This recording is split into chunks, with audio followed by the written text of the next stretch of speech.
Bonjour, bienvenue sur Innovecteur, le podcast qui partage toutes les pratiques du management de l'innovation.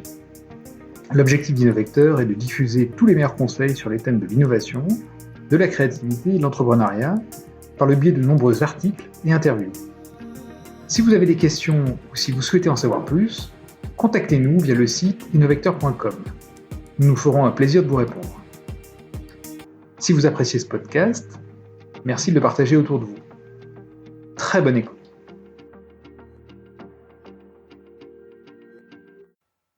Bonjour, alors aujourd'hui nous avons la chance d'accueillir Léo Marty. Donc Léo est design leader et il a travaillé pour des entreprises comme la BBC, HSBC, Nike et tout récemment pour la RTS. Alors son métier, si je devais le résumer, c'est de rassembler des personnes pour transformer des défis complexes en solutions simples et efficaces. Alors pour ça, il utilise évidemment des modes de travail en collaboratif et puis d'autres outils qui sont inspirés du design thinking. Alors parmi ses derniers succès, donc il y a le BBC ePlayer qui a généré plus de 9 millions de demandes par jour. Et puis tout récemment, il a travaillé sur le lancement de 3 plateformes de streaming en Suisse. Travail réalisé en moins de 16 mois, donc il nous en dira un petit peu plus juste après. Et donc c'est pour cette raison que Léo est ici aujourd'hui avec nous, puisqu'il est évidemment parfaitement légitime pour nous parler d'innovation et en particulier de conception innovante de produits. Et Léo, bonjour. Salut Frédéric. Voilà, alors pour démarrer notre discussion, ce que je propose c'est que tu nous parles peut-être de ce dernier travail sur la plateforme suisse de streaming, nous donner quelques éléments de contexte et puis quelques premiers résultats. Ça marche, déjà merci pour l'intro. Et ouais, effectivement, il y a à peu près 14-15 mois, j'ai commencé à travailler avec la SRG, donc la RTS, la SRF et la RSI, donc c'est les chaînes de broadcast national suisse, sur cette nouvelle plateforme de streaming qui se veut une plateforme qui n'est pas une plateforme de catch-up comme la SRG a déjà, qui est quelque chose comme Play Suisse. Donc c'est Play Suisse, Play RTS ou Play SRF.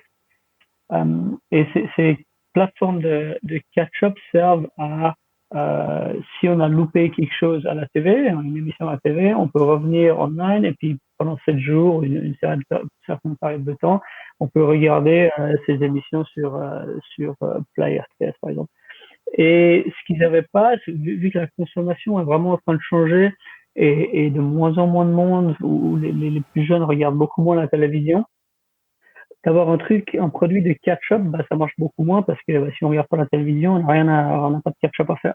Et c'est pour ça qu'ils voulaient créer ce nouveau produit qui soit une plateforme de streaming qui vraiment en part entière, qui soit pas du tout rattaché à la TV. Donc il a une programmation qui est assez indépendante de la TV. Et c'est vraiment fait pour des gens qui ne connaissent pas ces programmes. C'est vraiment fait pour découvrir ces programmes. C'est la grosse différence. Et c'est une problématique que beaucoup de broadcasts, public broadcast ont. Je sais qu'en France, il y a eu Salt ou Salto, je crois, Salto, qui a fait un peu la même chose. Avec iPlayer, on avait le même problème, où iPlayer à la BBC, c'est vraiment un produit aussi qui a été fait pour le catch-up. Et les gens ont vraiment de la peine à comprendre que ils sont pas obligés de regarder la TV pour regarder iPlayer. Donc je trouvais la stratégie très intéressante de la SRG de créer un produit complètement nouveau from scratch, donc de toute pièce, avec cette idée d'aider des gens qui ne regardent pas la TV à découvrir des contenus. Et donc c'est sur 3 plateformes, comme tu disais, sur la TV. Il y a une application TV, Apple TV et Android TV. Application mobile, iOS, Android et tablette, et un site internet. Et donc dans ce projet, je m'occupais de l'expérience utilisateur. Et ce qui est aussi intéressant, c'est que je suis rentré vraiment dès le tout début du projet.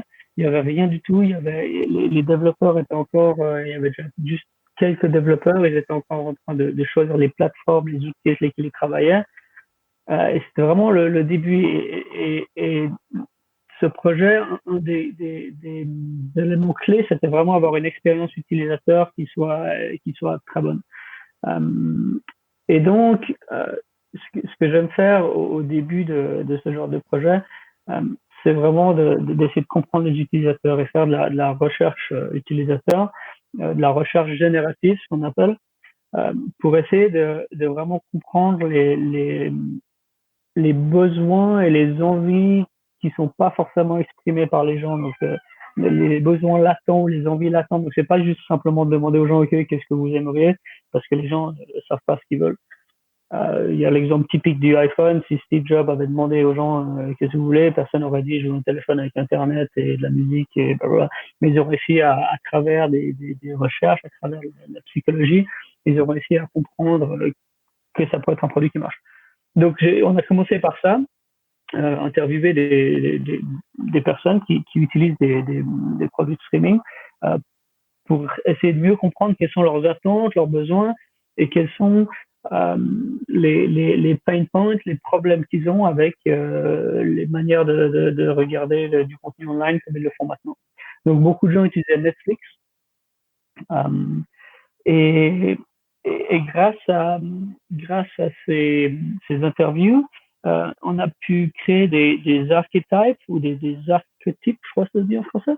C'est comme des personas, mais j'aime pas trop les personas parce que je trouve pas toujours adapté et il y a vraiment je trouve mieux des archétypes parce que c'est des traits de caractère un peu ou des traits de consommateurs.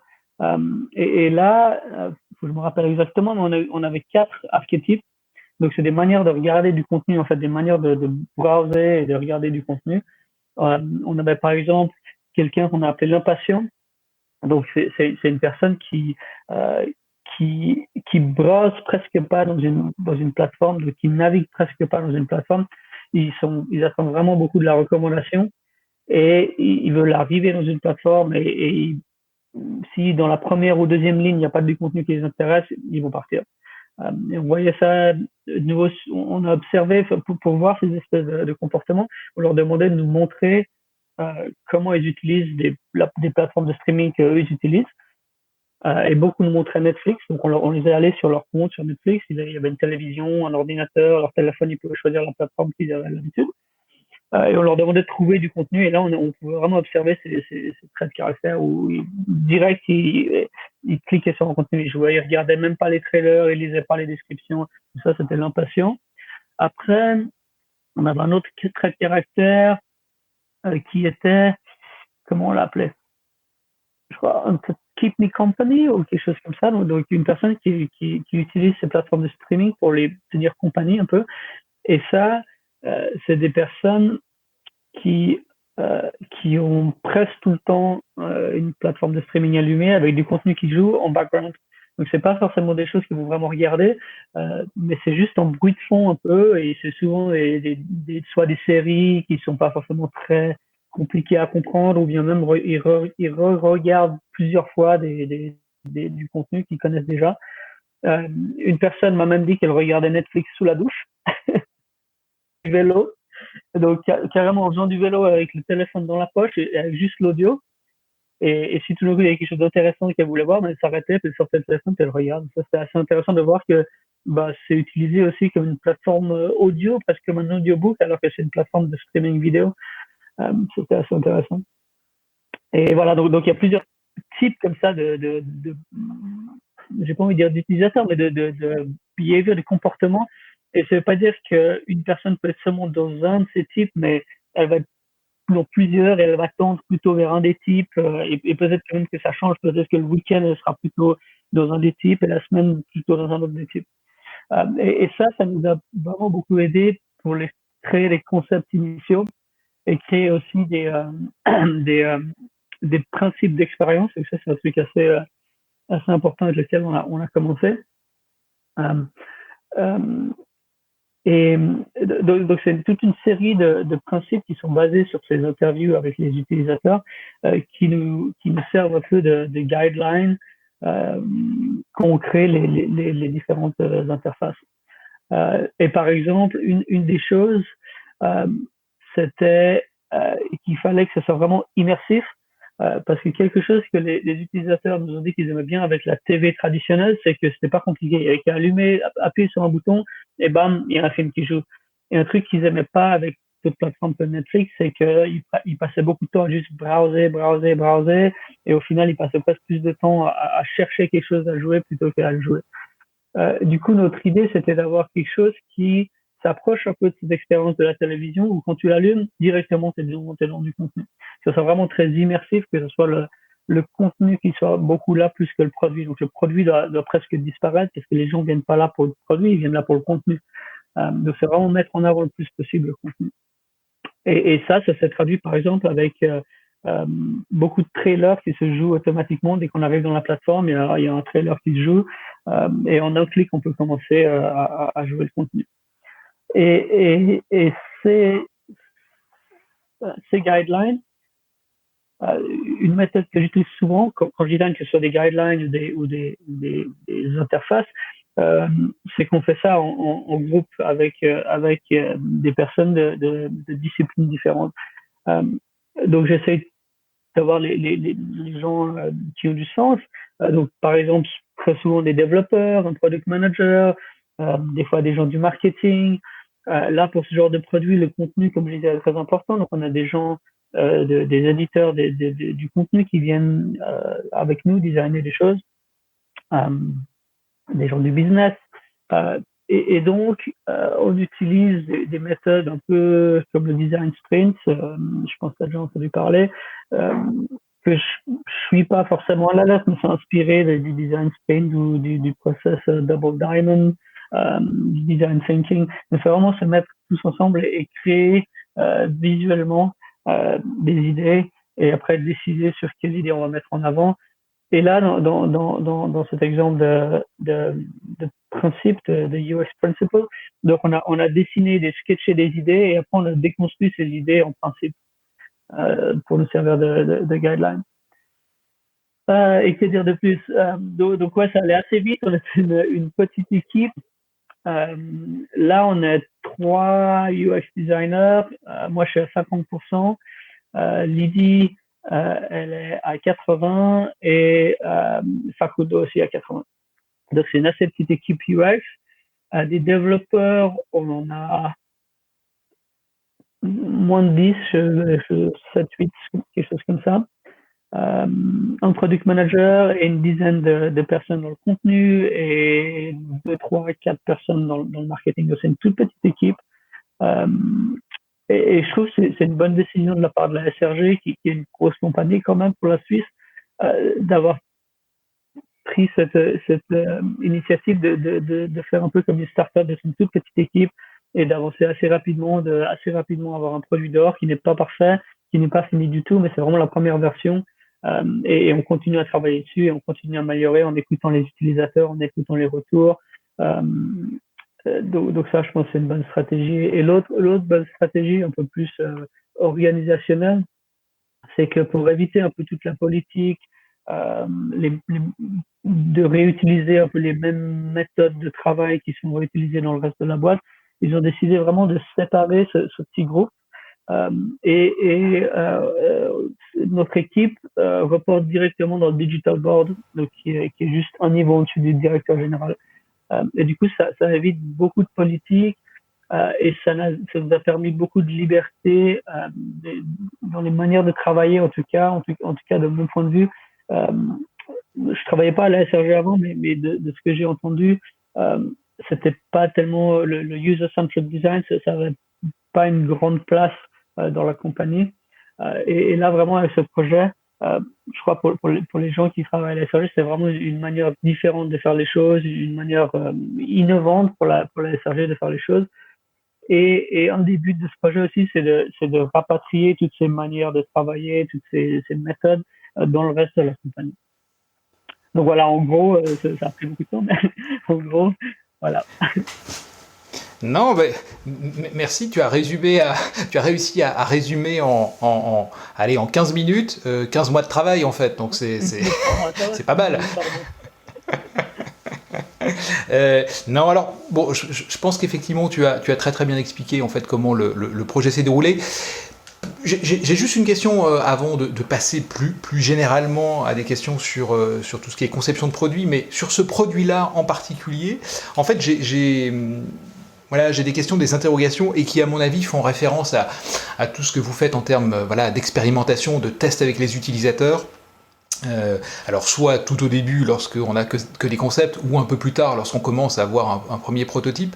Moi ma question, enfin une des questions c'est comment est-ce que vous avez réussi à intégrer en fait les points de vue de ces 5 archétypes différents parce qu'effectivement entre le pressé et puis celui qui a besoin d'avoir simplement une compagnie et puis peut-être un autre qui recherche peut-être des choses plus de fond pour se former ou pour garder en fait un petit peu d'actualité. Comment est-ce que vous avez réussi à créer un produit qui intègre des choses qui me semblent être quand même assez contradictoires? Premier point, donc ça c'était vraiment j'imagine au tout démarrage du projet. Et ensuite, un peu plus tard, lorsque vous avez eu des premiers prototypes, quelles sont les réactions des utilisateurs qui vous ont fait le plus transformer votre produit tel que vous l'avez imaginé? Est-ce qu'il y a eu des vrais revirements parce qu'il y a eu des points de vue d'utilisateurs qui vous ont dit bon bah là on s'y retrouve pas ou on comprend pas la logique? Donc voilà, c'est une question un petit peu autour de la relation avec les utilisateurs et de ce que toi en tant que responsable de produit tu peux, enfin bon, responsable de conception, tu peux en retirer. Alors, déjà, je pense qu'il y a deux, dans les feedbacks utilisateurs, il y a deux grands types un peu. Il y a des feedbacks sur la valeur du produit ou la valeur d'une certaine feature, une certaine fonction, et du feedback sur la usability, je sais pas comment on dit ça en français, l'usabilité. Voilà, L'utilisabilité, oui, l'utilisabilité, voilà. donc savoir si une fonction est facile à utiliser, à comprendre ou pas. Euh, donc pour la valeur du produit en général, en tout cas, on n'a pas eu de gros feedback qui nous a vraiment fait changer de direction. Et ça, je pense, ça, c'est grâce au fait qu'on a vraiment fait notre recherche au tout début. Donc c'est assez marrant parce que vu que c'est un peu une manière différente de faire, qu'ils ont pas vraiment l'habitude à la SRG. Quand je suis arrivé, après quelques jours ou quelques semaines, je sais plus, ils ont commencé à me demander, bon, alors, quand c'est que tu commences à designer des trucs? Quand c'est qu'on peut voir des trucs? Et je leur ai dit, ben, enfin, si vous voulez, je peux commencer à designer maintenant, mais mes idées seront pas meilleures que les vôtres. Il pour pouvoir designer quelque chose qui soit vraiment bien, qui colle aux besoins des utilisateurs, on a vraiment besoin de comprendre ce qu'ils font. Donc, c'est vraiment important de leur parler et de regarder comment ils utilisent des plateformes actuelles pour comprendre leurs besoins. Euh, et donc, je pense, grâce à ça, grâce à avoir investi un peu de temps, et ça prend du temps et ça coûte de l'argent. Du coup, beaucoup de compagnies ne le font pas parce que bah, y a rien de concret qui ressort de ça, quoi. Il y a juste des routes, des pistes, des insights, mais il y a rien de vraiment très très concret qui sort de ça. Bon, des personnages, c'est clair, c'est utile, mais il n'y a pas de produits ou de features qui sortent de ça. Donc souvent, souvent les gens veulent passer au-delà de cette étape et aller directement au design. Par exemple, le design sprint fait un peu ça. Il va directement à la conception sans passer par toute cette étape d'apprentissage qui devrait se faire normalement avant le design sprint, mais ne fait pas partie du sprint. Et le problème, si tu fais pas ça, c'est que, comme tu disais, après, tu vas passer du temps à créer des prototypes, peut-être même déjà construire un peu, créer du code, et tu vas te rendre compte que, ben, il y a des features, ou même le produit lui-même n'a pas de valeur, ou la valeur n'est pas perçue proprement par les utilisateurs. Et après, tu dois tout recommencer. C'est une Comment réussir à intégrer au sein d'un produit des demandes, des besoins, des modes de consommation aussi différents et aussi hétérogènes les uns des autres en fait. Non, je pense pas que ce soit forcément contradictoire. J'essaie de réfléchir à un point en particulier où on a fait qui pourrait marcher euh, pour, euh, pour tout le monde. Bah, par exemple, cette histoire de trailer, d'avoir des trailers qui jouent directement, puis d'avoir un gros bouton play qui joue la vidéo directement, ben, ça, typiquement, c'est quelque chose qui plairait à nos patients. Euh, Et par exemple, dans la vidéo, c'est un peu comme Netflix, on a ces lignes horizontales, ces carousels, streamline avec des images de contenu. Euh, Quand tu cliques dessus, ça lance aussi directement la vidéo. Tu passes pas par une étape où il y a plus d'informations, où tu peux lire des descriptions et tout. Mais par contre, over, il y a un bouton qui s'affiche, où c'est marqué plus d'informations, et là, tu peux cliquer dessus, et il y a plus d'informations qui s'affichent. Donc là, pour une personne, typiquement, la personne il y a deux archétypes qui regarderaient plus d'informations. C'est cette personne euh, qui regarde tout le temps parce qu'elle a regardé tellement de trucs, qu'elle passe un peu plus de temps à regarder les trailers, regarder un petit peu ce que c'est, et être sûr qu'elle n'a pas déjà regardé, ou bien elle connaît vraiment ce qu'elle aime.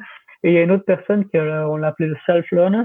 Donc, c'est quelqu'un qui, lui, va plus regarder des documentaires ou des choses comme ça. Et il veut vraiment que le temps qu'il passe à regarder lui apporte quelque chose. Donc, il va pas regarder n'importe quoi. Il va passer le temps pour lire la description, peut-être même aller regarder des articles dans d'autres sites internet qui parlent de cette émission. Donc, pour cette personne, c'est important de pouvoir lire plus de détails. Il va jamais, je pense, cliquer, jamais. Il va moins souvent cliquer directement sur une vidéo pour la jouer. Et du coup, là, on a ce truc-là. Si tu cliques directement sur la vignette, ça lance directement la vidéo. Donc ça, c'est super rapide. Mais pour une personne qui sera un peu moins impatiente et qui veut plus d'informations, elle peut, en hover, elle peut cliquer sur un bouton qui va lui amener dans une page où il y a beaucoup plus d'informations. D'accord, donc vous avez réussi à intégrer en tout cas des demandes qui pourraient sembler contradictoires, mais en réalité vous avez utilisé ces différentes informations pour avoir un produit un peu plus élaboré en fait. C'est ça, c'est de trouver des fonctions qui marchent pour tous ces besoins. Et il y a toujours des solutions. C'est pas forcément facile à trouver, mais il y a toujours des solutions. Et justement, une autre raison pour laquelle j'aime bien faire ces workshops où c'est pas moi ou nous, l'équipe de design, qui faisons tout le design, mais c'est l'équipe plus large, pluridisciplinaire. C'est parce que au lieu, si je suis tout seul à avoir des idées, peut-être que je vais avoir deux, trois idées, au maximum, et après ça va être compliqué. Si on est 8, même si c'est une idée chacun, on a déjà 8 idées. Elles seront pas toutes bonnes, mais il y aura sûrement, ce qui arrive très souvent, c'est qu'il y a des petits bouts d'idées qui sont sympas ici et là, et après on les combine ensemble, et puis ça crée d'autres nouvelles idées, et c'est là qu'on arrive à trouver des bonnes solutions. Peut-être je peux rajouter encore, je parlais de ces deux types de recherche, de tests utilisateurs, c'est où tu veux tester la valeur du produit, la valeur d'une fonction, et l'autre où c'est l'usabilité de la fonction. Et là, on a eu pas mal de retours. Régulièrement, on teste, on fait des prototypes. Donc, c'est des prototypes qui sont assez rapides à faire. Il n'y a pas besoin de coder. On utilise un logiciel qui s'appelle Figma, c'est un logiciel de design où c'est un peu juste des images. Quand tu cliques sur une image, ça va sur un autre écran. L'utilisateur a l'impression que c'est un vrai programme, mais il n'y a pas de code derrière, c'est tout faux. Et ça nous permet de rapidement mettre des choses devant les gens et leur demander, OK, comment est-ce que tu ferais, par exemple, je sais pas, pour jouer une vidéo, pour trouver une vidéo qui t'intéresse. Et là, on peut avoir du feedback. Et j'essaie de trouver des trucs où on a vraiment changé de nos concepts initiaux. Par exemple, la manière dont on explique la langue, comment on montre dans quelle langue le programme ou la vidéo va être. Ce qui est assez important pour nous parce que en Suisse, on a quatre langues nationales. Et sur cette plateforme, le contenu sera un mix de ces 4 langues. Du coup, c'est vraiment important pour l'utilisateur de pouvoir savoir de quelle langue le programme va jouer avant de le jouer. Et la première idée ou les premiers prototypes qu'on avait fait, on mettait chaque fois la langue qui va être jouée dans la homepage sur chaque vignette. Quand tu es en dessous avec ta souris, tu as les métadonnées qui te mettent la langue. Donc, ce qu'on écrivait, c'est la langue. Il y a plusieurs informations. Il y a la langue, là où les langues du programme, les langues sous-titres qui sont toujours dans les 3 langues nationales, donc français, allemand et italien. Et une autre information, c'est la langue dans laquelle la vidéo va jouer par défaut. Donc ça fait beaucoup d'informations et pour un endroit, on ne veut pas bombarder les utilisateurs avec plein de choses parce que ça augmente la charge cognitive. Donc on va essayer de réduire le nombre d'informations qu'on montre le plus possible, mais il faut toujours que ça soit compréhensif et que ça veut dire quelque chose pour l'utilisateur. Donc ce qu'on a fait au début, c'est que au lieu de mettre audio, sous-titres, audio par défaut, machin, en toutes lettres, pour que ce soit beaucoup plus court, on a mis des icônes. Donc, on a mis un petit haut-parleur avec la langue du programme ou les langues. Donc, par exemple, si c'est en français-allemand, il y aura un petit haut-parleur avec FR et DE, donc les abréviations de la langue, et après une petite icône sous-titre. Et vu que le sous-titre est toujours dans les trois langues, on se dit on va pas répéter chaque fois que le sous-titre est français-allemand, on va juste mettre une petite icône sous-titre. Et on a testé ça et c'était pas très clair pour les utilisateurs. L'audio, ils comprenaient, mais cette icône sous-titre sans rien à côté, ils comprenaient pas trop ce que ça voulait dire. Et on a fait aussi, donc c'est toujours bien de varier les tests qualitatifs, donc où il y a peu de personnes, où on essaie vraiment d'aller profondément pour comprendre quel est le problème, et les tests plus quantitatifs, où là on a un plus grand nombre de personnes, mais par contre on va moins profondément dans le sujet.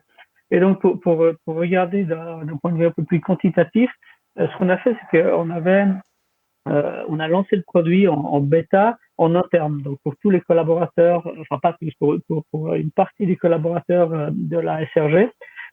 Donc on avait à peu près, chaque semaine on ajoutait du monde, mais à la fin on avait à peu près 1000 personnes, des bêta users on les appelait. Et ce que je faisais, c'est que dans cette interface, on a une interface bêta, il y a des questions et on utilise un petit outil qui s'appelle Hotjar, où on peut avoir des espèces de mini questionnaires qui s'ouvrent dans le produit. Et là, je demandais plein de choses pour essayer de voir quelle partie, quelle fonctionnalité, quelle partie du produit est le plus problématique. Et un des trucs le plus problématiques, c'était de comprendre dans quelle langue le programme va être avant de le jouer. Donc là, il y avait deux problèmes. Des problèmes de pas vraiment comprendre directement ce que ça veut dire ces symboles et les lettres. Et l'autre problème qui est que c'est pas forcément clair de quelle langue le programme va être.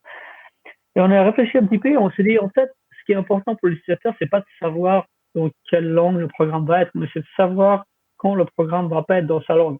Parce que si moi je parle français, si le programme est en français, j'y réfléchis même pas, je m'en fous. Ok, tant mieux, il est en français. Ce qui est important, c'est de me dire, ok, là le programme n'est pas en français et là tu as des sous-titres en français. Donc on a changé un peu la manière de faire et au lieu de tout le temps afficher les langues et les sous-titres, on affiche seulement quand le programme n'est pas dans ta langue. Donc au début, tu peux choisir la langue de l'interface. Donc ça le fait automatiquement. Si ton browser est en français, ça va automatiquement se mettre en français. Et du coup, on montrera les données de la langue seulement pour des titres qui sont en allemand ou en italien. Et les sous-titres, au lieu de mettre que c'est toujours disponible en allemand, italien, français, moi je parle français, je m'en fous qu'il y ait des sous-titres en allemand, je veux savoir qu'il y a des sous-titres en français. Donc on mettra juste les sous-titres en français. Donc si un programme est en allemand, par exemple, ça sera marqué audio, la petite icône audio, parce que ça c'est bien compris, petite icône audio allemand et petite icône sous-titres FR. Et quand il y avait la langue à côté de l'icône sous-titres, ça c'est aussi beaucoup plus clair pour les gens. Donc voilà, ça c'est un exemple de quelque chose. On a fait des tests utilisateurs, on a vu que ça marchait pas bien et on a amélioré. Merci pour, pour toutes ces explications très très détaillées sur finalement les coulisses de la conception de cette plateforme de streaming. Alors moi j'ai d'autres questions un peu plus générales sur la conception. Alors la première chose, c'est que ton titre, tu te définis en tout cas comme étant design leader, alors qu'on peut traduire par responsable de conception en français. Pour toi, quand on parle de conception, qu'est-ce que ça inclut? Qu'est-ce que tu y mets derrière tout ça en fait? Donc pour toi, conception, c'est la traduction française de design, si j'ai bien compris. C'est marrant parce que moi, j'utilise tout le temps le design. J'utilise jamais, même en français, je dis du design ou de l'expérience utilisateur. Et du coup, si je traduis ta question et que je le mets dans ma manière de dire les choses, donc ta question c'est qu'est-ce que tu entends par design? Et c'est une très bonne question parce que c'est quelque chose qui, comment dire, peut-être que je comprenais pas bien au tout début. En fait, j'ai étudié, j'ai un bachelor en génie mécanique, donc en ingénieur en génie mécanique.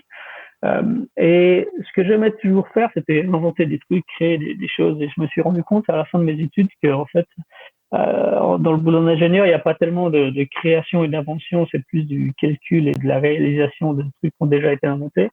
Et ça me passionnait un peu moins. Et j'avais entendu parler du design, mais en Suisse, en tout cas, je ne sais pas en France, mais en Suisse, quand on parle de design, on parle beaucoup plus de l'aspect esthétique de la chose. Donc pour moi, le design, c'était faire une belle table, faire une belle chaise ou des choses comme ça. Et juste l'aspect esthétique, ça m'intéressait pas vraiment. Ce qui m'intéressait vraiment, c'est d'inventer des trucs. et en fouillant un peu différentes formations, je voulais un peu continuer une formation, faire un master dans quelque chose peut-être dans l'ingénierie, mais plus créatif, plus inventer des choses, comme je disais.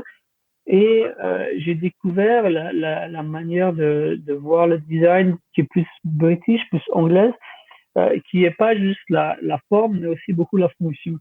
Euh, et, et, et, et j'ai trouvé un master dans une université qui s'appelle Brunel University à Londres, qui sont assez connus pour l'ingénierie. C'est comme ça que je suis tombé dessus. Brunel, c'est un grand ingénieur anglais. Euh, et ils offrent toujours un master en design de produits, mais vraiment très axé sur l'utilisation du produit, donc sur la fonction. Euh, et c'est quelque chose qui m'intéressait vraiment. Du coup, bah, c'est là que, voilà, pour moi, pour revenir à ta question, le design, c'est aussi bien la forme que la fonction. Et, euh, et ça peut être, on peut designer des produits, mais on peut aussi designer des produits digitaux, des produits physiques. Donc, j'ai fait un master en design industriel. Donc, c'était des produits physiques. Le UX, ça n'existait pas vraiment encore. Euh, mais on peut aussi designer des services ou des process.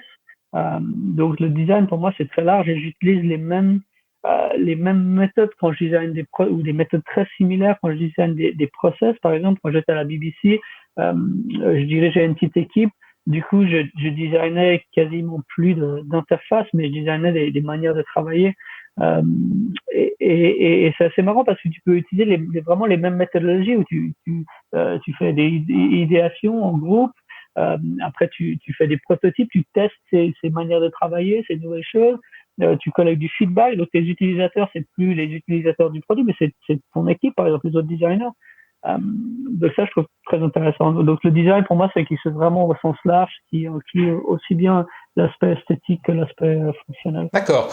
Ok, bah merci en tout cas pour les précisions. Et du coup, ça me permet quand même de faire le lien assez facilement avec tout ce dont on parle aujourd'hui hein, sur le design. Et on parle bien de design inclusif, par exemple.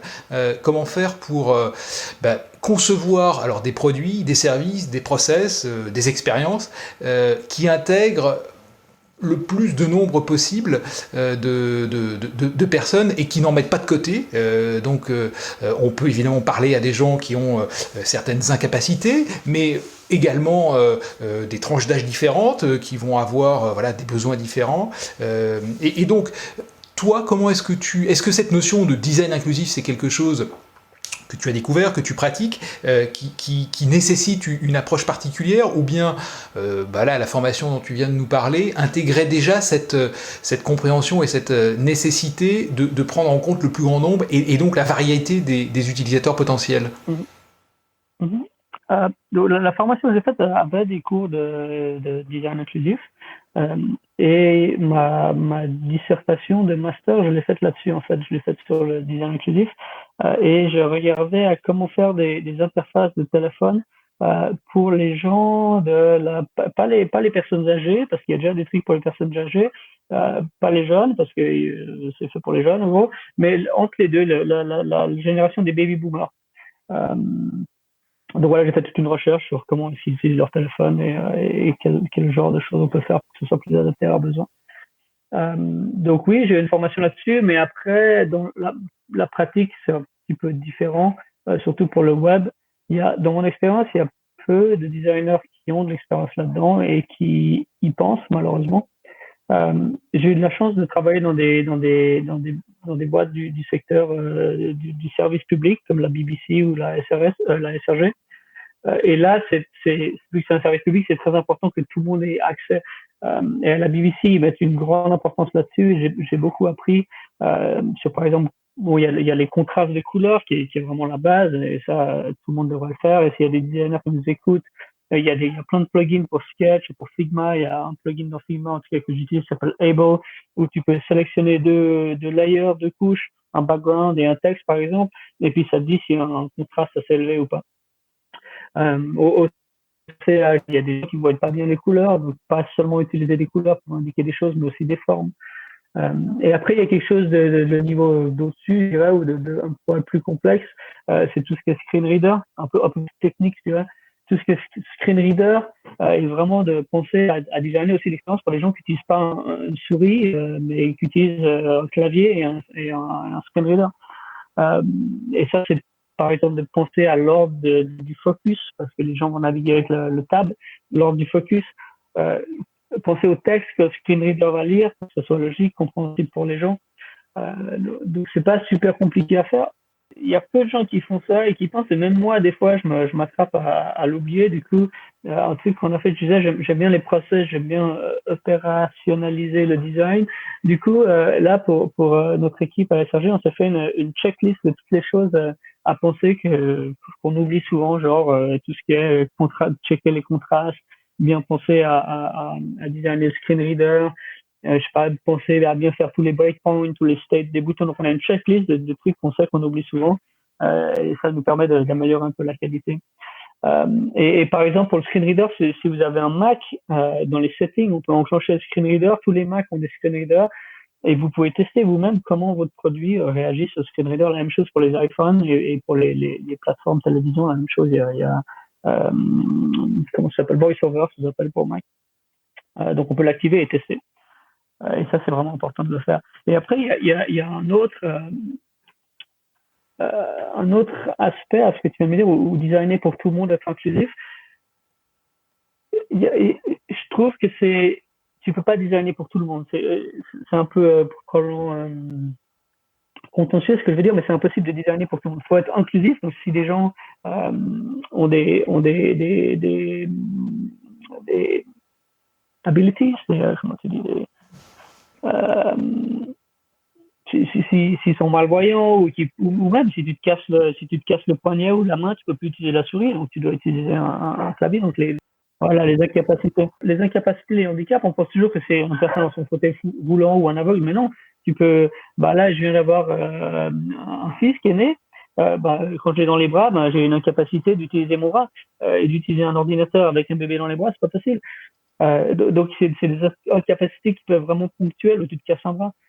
Donc ça, c'est super important de designer pour les gens, pour toutes les capacités en fait.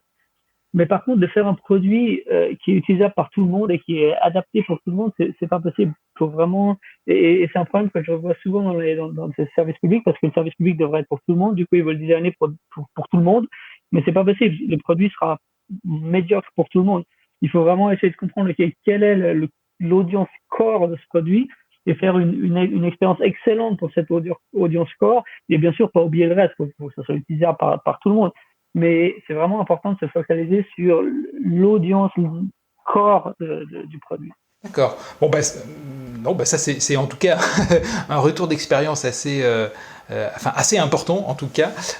Donc plutôt de cibler, si je comprends bien, l'audience principale et puis se forcer à ajouter des composantes qui permettront aux autres de pouvoir également en profiter.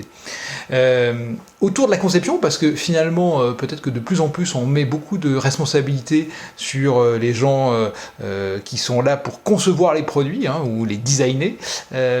C'est aussi tout ce qui tourne autour de l'éco-conception ou de l'innovation frugale. Donc là, on aborde plus le fait que les produits consomment peu de ressources, lors de leur fabrication, en consommeront peut-être peu dans leur utilisation et seront capables d'être recyclés par la suite. Donc là, je parle évidemment de produits physiques, mais ça marche aussi pour tous les produits digitaux. Même un site web peut plus ou moins consommer de ressources et donc être plus ou moins énergivore. Toi, sur ce point-là, donc tout ce qui est relatif à l'environnement et le respect des matières premières, est-ce que tu as des informations, un retour d'expérience à nous donner là-dessus ? Ça, c'est un point qui m'intéresse beaucoup et c'est d'ailleurs pour ça que j'ai bossé très souvent pour des services publics qui veulent apporter quelque chose au public. C'est pas juste de faire, leur but n'est pas de faire de l'argent, le but est d'apporter quelque chose d'utile. Et moi, ce que je design, j'ai envie que ça soit utile, j'ai pas envie que ça soit juste quelque chose pour capturer des ressources. Et donc, sur ta question sur l'éco-conception, comme tu disais, c'est plus les produits physiques, et pour les produits techniques, c'est plus, je dirais, les développeurs qui vont regarder cet aspect-là de consommation d'énergie et autres. Mais en tant que designer, par contre, je pense que quelque chose qui est très important, c'est tout ce qui est déjà transparence, comment tu utilises les données. Et ça, souvent, on pense pas qu'un designer peut designer ce genre d'expérience aussi, mais d'être clair sur comment tu communiques. Souvent, c'est des avocats qui vont créer ces terms and conditions. Euh, mais en tant que designer, on peut, là, nous, je parlais de ce design process qui peut être utilisé pour d'autres choses que des produits digitaux, comme on voit au sens général. Mais une page de terms and conditions, c'est aussi un produit, c'est aussi une expérience qu'un utilisateur va utiliser. Et on peut aussi le tester. On peut aussi faire des prototypes, revenir dessus, avoir du feedback et faire en sorte que ça soit vraiment bien compris par les gens et pas un document de 500 pages que personne va lire.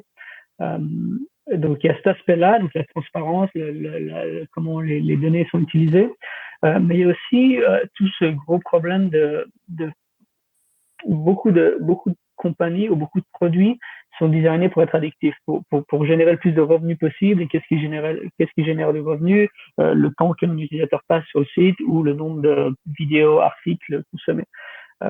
Et ça, pour moi, c'est assez problématique parce que ça engendre, et je vois chez mes enfants, par exemple, et même chez moi, c'est super addictif ces produits. Par exemple, Facebook, j'ai enlevé les notifications, je l'ai enlevé de mon home screen parce que sinon, je me suis rendu compte que je sortais mon téléphone, je vois Facebook et je savais même pas pourquoi. C'était devenu automatique et c'est designé pour ça. Il y a un concept qui s'appelle the hook model, qui vraiment parle de comment faire un produit pour que ce soit addictif, comment utiliser les notifications, comment donner des récompenses variables qui créent de la sérotonine dans le cerveau et ça crée de l'addiction comme avec la cocaïne. Euh, et, et du coup, c'est intéressant de bosser dans des boîtes comme ces services publics qui ont aucun intérêt à que leurs utilisateurs soient addicts à leurs produits. Et du coup, on peut vraiment réfléchir à comment est-ce qu'on fait un produit qui est utile, qui est consommé, parce qu'il faut quand même être en compétition avec des gros comme Netflix, dans mon cas, où eux, ils utilisent ce genre de techniques, ils n'ont aucun problème avec ça. Et comment est-ce qu'on fait une expérience où l'utilisateur va se rendre compte que c'est mieux pour lui d'utiliser ce produit et comment on fait quelque chose qui soit quand même intéressant et qui te donne envie de revenir. Comment est-ce que tu trouves la balance entre pas faire un truc qui soit complètement brut et dégueulasse où tu vas une fois puis t'as envie de revenir et quelque chose qui est addictif. Donc c'est intéressant.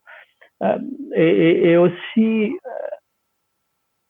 ce que tu vends ou ce que tu offres, pour moi c'est important de travailler dans des compagnies comme la SRG où le produit final qu'ils offrent, c'est du contenu. Et le contenu est quand même intéressant et éducatif. Par exemple, je crois que la SRG partage les mêmes valeurs que la BBC, mais les valeurs de la BBC, c'est inform, educate and entertain. Donc c'est pas juste comme Netflix, c'est du divertissement. Ces services publics, il y a de l'information et de l'éducation. Je trouve que c'est très important de mixer ces trois. Donc tu attires des gens qui vont pas forcément vouloir regarder du contenu éducatif avec des contenus plus divertissants et tu leur suggères, tu leur montres aussi des choses plus éducatives. Et ça me fait penser à un autre grand sujet qui est la recommandation, qui est un sujet super complexe et très touchy. Justement, comment est-ce que tu fais une recommandation éthique, je dirais, qui montre pas seulement des trucs parce que tu as regardé une vidéo trashy sur je sais pas quoi, qui va te bombarder là-dessus, puis qui va te faire rester le plus longtemps possible là-dessus. Mais comment est-ce que tu ajoutes cette variante d'éducation et d'information sans être un produit super dry, super sérieux, où il y a que des gens qui sont déjà de toute façon très intellectuels qui vont aller les voir. Mais ça, je pense que la recommandation, c'est un gros sujet où j'apprends encore beaucoup et on pourrait parler de ça pendant une heure, je pense. Alors, est-ce que tu peux quand même en dresser les grands enjeux? Parce que c'est peut-être une des thématiques des années à venir, en fait. Est-ce que tu peux nous en dire un tout petit peu plus sans tout nous dévoiler et puis sans non plus aller au-delà de ce que tu maîtrises aujourd'hui, mais nous présenter un petit peu le sujet, la problématique, les enjeux ou des exemples, en tout cas, de choses qui auraient été particulièrement intéressantes dans ce domaine-là? Alors tout dévoiler, tout dévoiler, ça sera difficile parce que je connais pas beaucoup. J'apprends encore, comme je disais. Et c'est vraiment complexe parce que c'est très abstrait en fait. C'est des algorithmes à la base. Et comment est-ce que tu rends le grand challenge pour moi en tant que designer, c'est comment est-ce que tu rends ces algorithmes plus concrets. Donc je parlais toujours de prototypage, de tester et d'améliorer. Donc ces algorithmes. Parce que là, on travaille avec des gens qui sont dans la data, dans la donnée, data scientist. Et on parle un autre langage. Quand ils me parlent de leur truc, moi j'ai de la peine à comprendre parce que c'est super, super, un domaine très très particulier, vraiment d'expert. Et la même chose quand tu essaies de tester, de discuter avec les gens. Par exemple, je parlais toujours qu'on fait de la recherche au début pour essayer de comprendre les gens ce qu'ils ont besoin. Mais la plupart des gens, ils savent même pas qu'il y a de la recommandation dans Netflix. Ils y pensent même pas. Ils disent, bah ouais, il y a le contenu que je veux voir. Quoi, voilà. Donc, comment est-ce que tu arrives à les faire parler de ce genre de sujet, déjà sans leur demander directement qu'est-ce que tu penses de la recommandation, parce qu'ils vont dire, oh, je m'en fous. Et comment tu arrives à les faire exprimer là autour et comment tu analyses ce qu'ils ont dit pour informer la recommandation. Donc ça, c'est toute la partie avec qui, comment est-ce que tu testes la valeur de tes algorithmes. Et après, il y a toute la partie éthique. Comment est-ce que tu... Parce qu'un algorithme, en fait, il a un goal et il va optimiser pour ce goal. Donc, okay, si ton goal, c'est purement la consommation, je vais pas dire facile parce que je pense pas que ce soit facile, je sais pas comment tu fais, mais c'est un peu plus facile. Si maintenant ton goal est d'éduquer et d'informer, comment tu fais un algorithme qui a ce but-là? Sur les enjeux finalement de la conception demain, et on voit bien que sur cette, en tout cas au moins sur les projets, sur les produits digitaux, il y a cette notion de recommandation, d'influence finalement, et on touche quelque chose évidemment à de l'éthique, hein, et on voit bien que du coup, et c'est peut-être ça la conclusion, c'est qu'aujourd'hui la conception, les enjeux, hein, c'est évidemment des enjeux voilà, d'être inclusif, d'être capable de parler au plus grand nombre, ou en tout cas d'intégrer le maximum de personnes, des enjeux écologiques, puisqu'on voit bien que la notion de ressources prend de plus en plus d'importance, et puis ce que tu viens de soulever, c'est la notion d'éthique, et finalement derrière, voilà, de manipulation ou non des utilisateurs. Et j'imagine, et ça me permet de faire le lien vers la conclusion, c'est sûrement pour toutes ces raisons-là que tu as ton site web qui s'appelle Positive Design, parce que finalement derrière tout ça, derrière le mot positif, il y a toutes ces notions-là, j'imagine. C'est ça, c'est un truc important pour moi, c'est d'avoir un impact positif, c'est d'utiliser mes connaissances pour avoir un impact positif sur notre planète. Un impact, comme tu disais, environnemental, mais aussi psychologique, parce qu'on se rend pas toujours compte quand on design des produits, mais ça peut avoir un gros impact sur les gens. Et je pense que tous ces problèmes qu'on voit avec Facebook et autres, il y en a qui ont été vraiment designés pour être actifs, pour être tout ça. Mais par exemple, pour influencer des résultats d'élection, je pense pas que ce genre d'outils comme Facebook ont été designés exprès pour influencer des résultats d'élection, mais c'est des conséquences, des grosses conséquences sur des designers. On n'y pense pas, quoi. Mais même un produit de streaming de vidéo, il va avoir une influence sur les gens, sur le temps qu'ils passent chez eux devant leur écran, sur leur réflexion, parce qu'ils vont être recommandés un certain contenu et donc ils vont avoir d'autres réflexions qui vont avoir un impact sur leur vie et ça peut avoir des gros impacts. Et c'est toujours très, on revient à la théorie de la complexité. C'est très dur de savoir un input, quel sera l'output, parce que on vit dans un système complexe. Eh bien, écoute, merci. Non, mais merci. On a démarré par un exemple assez simple, qui était un produit de streaming, et puis on termine par. Et on finit par la complexité. On termine effectivement par la complexité, et ce que j'entends quand même, c'est du coup le besoin, en tout cas, de se former, de rester éveillé et de se questionner en permanence sur des choses assez banales qui sont de la conception de produits. Derrière la conception de produits, il y a effectivement des effets, et donc du coup c'est peut-être ça le mot de la fin, c'est que derrière tous ces process innovants, eh bien il y a des questions à se poser. Il suffit pas de sortir un produit, il faut aussi essayer d'imaginer ce qu'ils vont devenir, et puis là aussi j'imagine qu'on n'est pas capable de tout anticiper, il faudra aussi être capable en fonction des retours des utilisateurs et puis de la façon dont ils sont utilisés, eh bien de réagir et d'ajuster. Ouais, être mindful de ce qu'on fait, c'est d'analyser, mais c'est très difficile d'analyser. Puis en même temps, si tu analyses tout ce que tu fais tout le temps, t'es bien fou. Donc il y a aussi je pense, un truc que j'utilise aussi pour finir en philosophie, mais quelque chose que j'utilise assez dans ma vie, c'est juste d'avoir confiance en la vie et confiance où la vie va t'apporter, t'amener. Et en tout cas, dans mon cas, la vie m'a toujours amené dans des bons endroits. Donc voilà, et pas essayer de tout contrôler tout le temps, parce que ça crée plus de problèmes qu'autre chose. Et de toute façon, au final, c'est toujours la vie qui va décider. Ok, eh bien écoute, merci Léo pour cet entretien. Merci à Et toi. puis évidemment, donc plus d'infos sur toi, sur ton LinkedIn et puis sur positivedesign.ch, c'est bien ça? C'est ça. Non, positive.design. Pardon, j'ai acheté cette URL super cool. Positive.design, qui est le nom de la compagnie. Puis il faudrait que je fasse un peu de pub quand même si je n'aime pas ça. Mais donc, j'ai une agence de design. Et donc, c'est une agence, boutique agence, comme ils appellent ça. Donc, c'est juste moi. Et c'est aussi dans cette idée, tu parlais d'écologie ou de non-croissance. Donc, j'aime bien ce que je fais. J'ai pas envie de devenir une grosse agence avec plein de designers. J'ai envie de rester petit, de pouvoir être proche avec les gens avec lesquels je travaille, et d'offrir mon expérience en tant que UX designer, une stratégie de produit, de design. Voilà pour la partie. Voilà, super. Eh bien écoute, merci Léo, on s'arrête là. À bientôt, au revoir. À bientôt. Ciao, ciao. C'est fini pour aujourd'hui. Posez vos questions et parlez-nous des sujets que vous souhaitez écouter dans les prochains épisodes. Si vous voulez partager votre expérience ou si vous connaissez une personne susceptible de le faire, contactez-nous directement sur innovector.com. À bientôt et merci pour votre écoute.